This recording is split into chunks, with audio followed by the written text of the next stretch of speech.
What is going on, guys? This is Ben here. In today's video, we are going to be talking about what the heck happened at Pokemon Go Fest. I'm going to share my opinions on the matter, set the record straight on a lot of things, and basically just discuss the event as a whole, offer some constructive criticisms maybe. I'm going to look at it objectively as if I were a normal attendee person and also as being a special guest. So when I'm mentioning that I'm a special guest, I'll disclose this to you guys because I'm going to be talking about Pokemon Go Fest. I was invited out by Niantic to be there, and they put us up in a hotel room. They are going to reimburse us for the travel. They gave us media pass access, which is basically allowing me to just carry my camera throughout the event.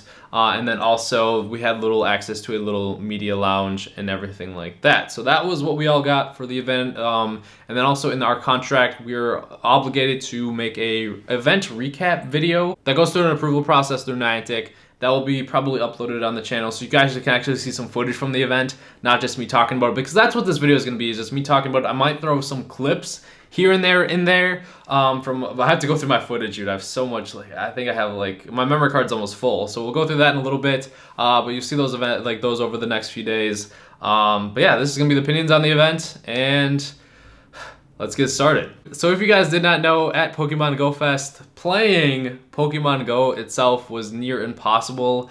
At the start of the event, when I got in at like 9, I think when there was barely anyone walking around, I was able to log on for like 5 minutes, and I caught one Heracross. Of the day, it just got worse, and then I wasn't even able to log in. I wasn't even able to load Twitter. I wasn't even able to load Google stuff. Basically, my phone wasn't working. I couldn't even send text messages to my friends that were from the Green Bay area to meet up with them or whatever. So it was just like the phones itself didn't work. Now I'm going to take this part from Nick's video. I personally was not aware of this because I didn't really hear anything on it. But Nick said he talked with a few people and that Niantic was in contact with the local area Chicago cell providers, and they basically asked them, told them how many people were going to be at their event, and if they would be able to handle the load of all of these people, and if you want to bring out separate little cell towers to alleviate the pressure on the main cell towers in the area. So basically what I got from Nick's video was the cell companies that Niantic reached out to, which is probably all of them, said, yeah, oh, we should be able to hold that. And the only one to bring that that extra tower in there was Sprint. And it paid off because guess what? Majority of the event, Sprint, people who had the Sprint network were actually able to play. So yeah, I was not that lucky. I was on AT&T, and duration of the event, I was not able to log in. I even had to follow, because Nick had, I don't know Nick's exact network, but there was a part of the, I think it was for an hour, I was kind of following him around to try just to be on his personal hotspot. I was able to get some catches and everything, do a raid, thanks to him. So huge shout out to Nick there. Niantic did take measures to prevent that from happening, so a lot of the blame also kind of falls on the cell companies. That wasn't disclosed to us at the event. That was something I just heard after. I was surprised to hear that too, because I was kind of under the if this was basically everyone's impression, it was really, Niantic, you guys knew connection issues when a lot of people gather were a big thing, just look of launch week. And it seems as though the servers were fine. It was just mainly the connection issues. But that comes to bring me to the next point. I've been to many other big events before too, where there's even probably more people at those events. And sometimes those events have separate Wi-Fi, or not separate Wi-Fi things, but just Wi-Fi networks for only people at the event.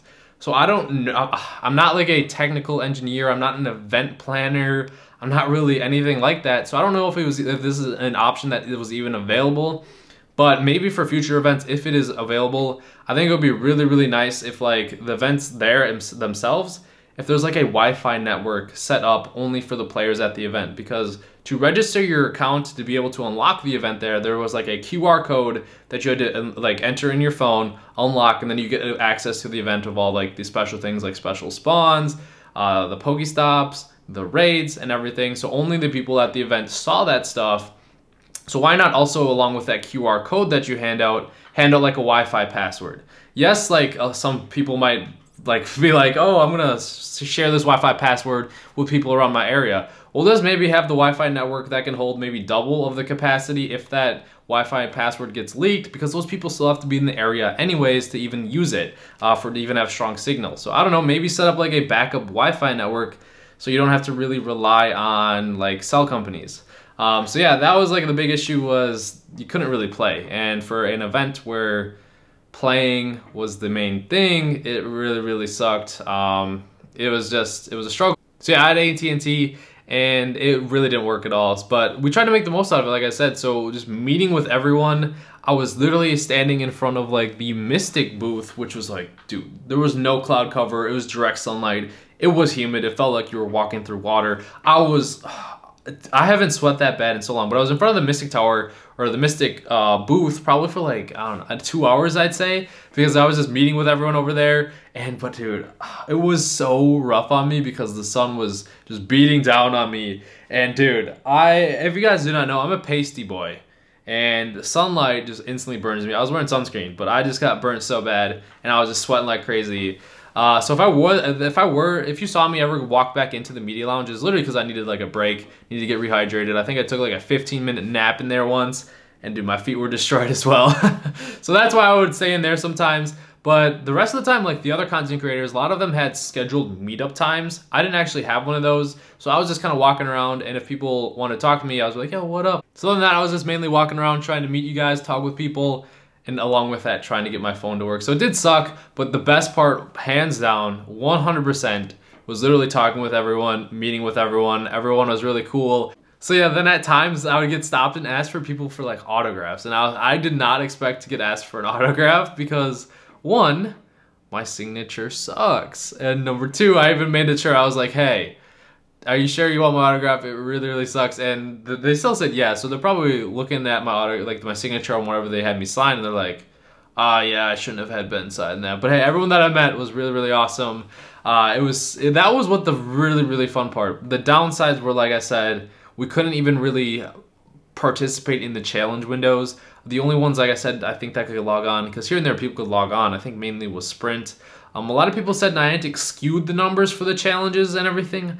I don't really know if that was the case. I don't know, but even so, you should be happy that they did that, because think of this scenario where at the event, no one at the event can play and participate in those timed challenges or the challenge windows, and then since no one is able to play due to like connectivity issues, then worldwide, nobody gets any of the rewards, nobody gets any of the legendaries. How would you like that scenario? Because a lot of people were bashing like Niantic for even just unlocking that for everyone and giving out legendaries, and it's like, why? It's helping you out, man. You're getting all of the rewards. Everyone's gonna get them for 48 hours, and heck, knowing Niantic, they might extend them, and then also everyone gets unlocked legendaries. Because if Niantic didn't do that, no one would be getting the legendaries, and then worldwide, no one would be getting the rewards. Like, you're getting the rewards.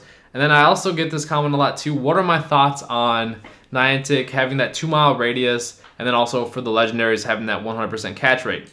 I feel as though that it was absolutely necessary that Niantic did that, because everyone was really disgusted with them at the event. There was boos going on. I felt really bad, like that John Hankey went out there and they were just saying there were chants of we can't play, boos going on. I saw a little Twitch thing, someone actually threw a water bottle at one of the hostesses, or not the hostess, like one of the announcers up there. It's like, really? This is kind of like choppy here, but I kind of lost track of where I was going with what I really wanted to say. And so yeah, there was boos going on and just a lot of upset people. So what Niantic did about halfway through the event was they came out, finally addressed, saying we're working on trying to get the servers issues and everything. And as the day went on, some people were actually able to log on. It was just like Sprint, I think T-Mobile and all of that. So people were actually able to play. But what they also said was that they were going to give refunds for the tickets. Yes, I know some people bought the tickets from eBay, so maybe they won't even get a refund. But I think it's registered, like you're gonna get an email for the person that registered their phone. So whatever your email link to your account is, you'll probably get an email to get refunded the ticket, which is $20. And if you paid more than that, it is what it is. But then also that everyone there that registered is going to get $100 in Pokecoins. So like, that's a very good gesture by Niantic, and that made a lot of people happy, because as the day went on, yes, people were able to log in. I think at like 5:30, like an hour before the event ended, I was able to get in once, but only in one corner of the park through AT&T.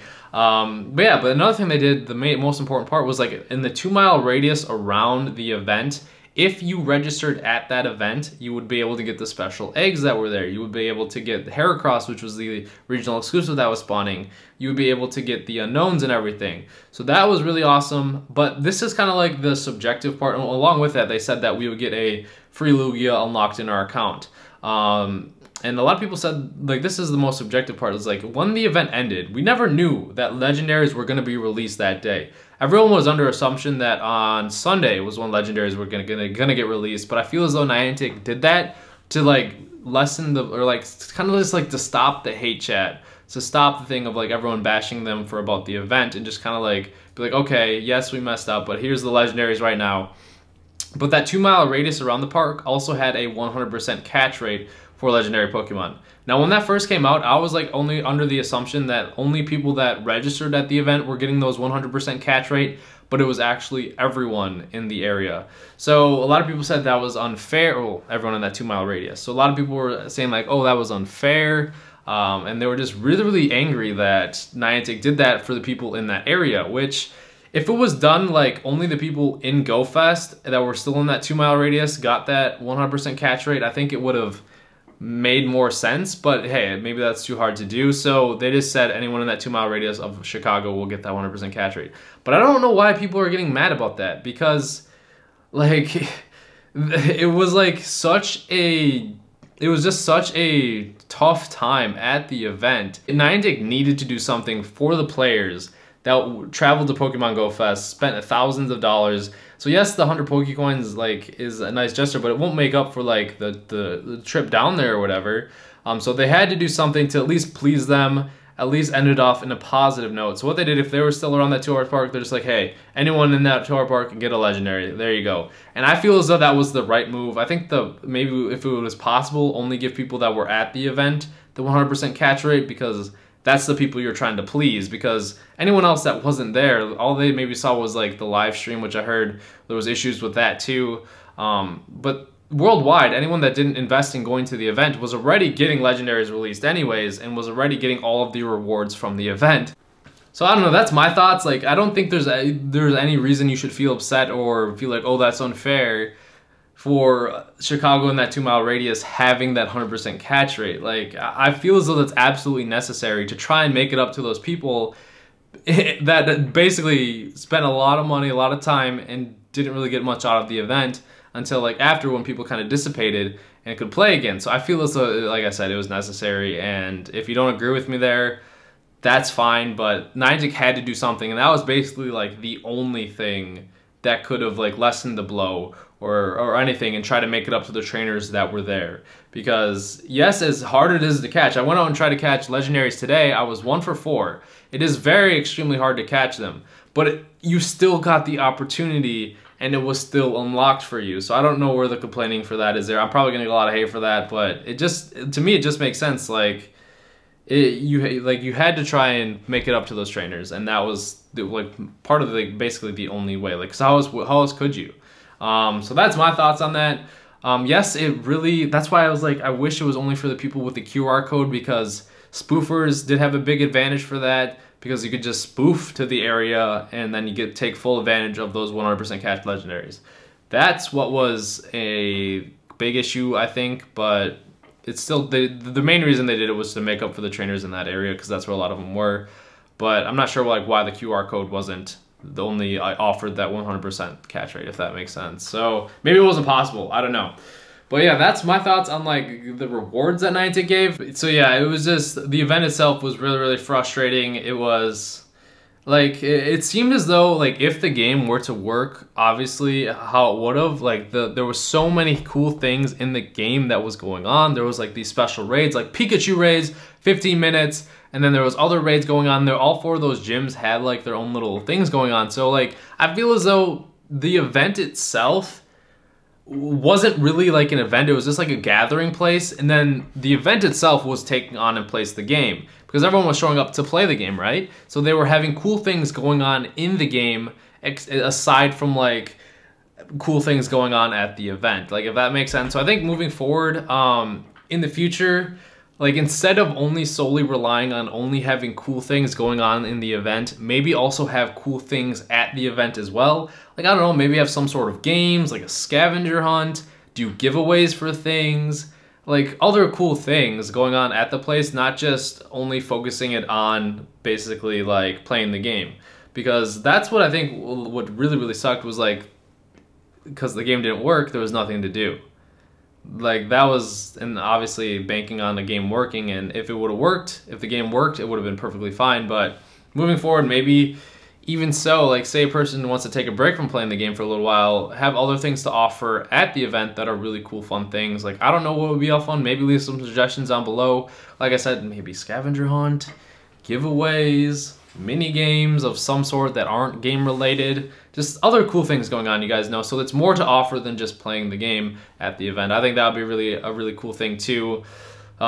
Just maybe spike interest or just check out other things. I mentioned this too, but this is a main point too, was like, as a normal attendee, if you kind of got there a little later, you had to wait hours to get into the event, the long wait times, the long lines, and I think that should not happen. Like, if you're there, you should not have to get into the event like halfway through the event going on to get in there and get everything rolling. So I think there's definitely needs to be more access points, so the wait times are shorter, more people are getting in at not having to wait that long. That was just really crazy, because that's normal attendee. I don't think I would want to wait that long. I probably would have been like, all right, screw that, man. I'll just maybe come back later when the line is shorter. But yeah, so wait times and lines I don't think should ever be that long. So I guess the takeaway for me though, personally at events, is like, just get there with more time, because I wish I would have got there maybe a day or two earlier than I did and leave a day after when I did, or 2 days after, because I got there literally the day before, and then it was the event day next, and then we flew out the next day. So we were there for a very short period of time. It was very pressed, and I still wanted to like see Chicago, and I still wanted to like meet a lot of my friends and everything, YouTubers as well. And I wasn't able to do everything. Like, it just kind of was a bummer, because I got a lot of tweets yesterday, or you know when Reversal tweeted out yesterday, he had a picture of like all the YouTubers at the restaurant, and that was at night. But I was actually already in transit, or I was already actually back home or whatever, because we flew out earlier that day. So it sucked like that we were there for such a short duration of time. I didn't get to meet everyone that I wanted to. I didn't get to talk with everyone. So that's that. And also for the live stream for the event is like, if there's going to be a live stream going on, try and have the content going throughout the event, like to keep people interested in watching.